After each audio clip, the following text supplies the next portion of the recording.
भागल पुणे वाला छोरा समझ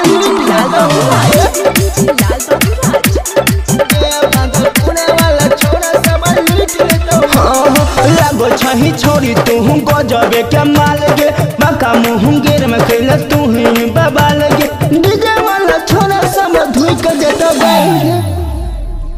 भागलपुर वाला छोरा सब लूट लेतो गे भागलपुर वाला छोरा सब लूट लेतो गे भागलपुर वाला छोरा सब लूट लेतो गे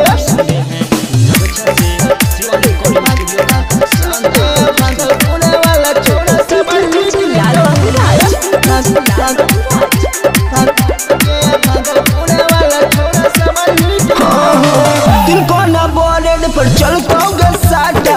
तो रंग छोड़ी नहीं लगे देबो घाटा नहीं लगे देबो गे सुन तीन कोना बॉर्डर पर चलतो गे साटा तो रंग छोड़ी नहीं लगे देबो घाटा लमनी पर भोगरी उठ जेतो गे भागलपुर वाला छोरा सब लूट लेतो गे भागलपुर वाला छोरा सब लूट लेतो गे भागलपुर वाला छोरा सब लूट लेतो गे भागलपुर वाला छोरा सब लूट लेतो गे भागलपुर वाला छोरा सब लूट लेतो गे तोरा सामान छोड़ी लह गई छो हलका बच के जइबे न फेक दे तो ललका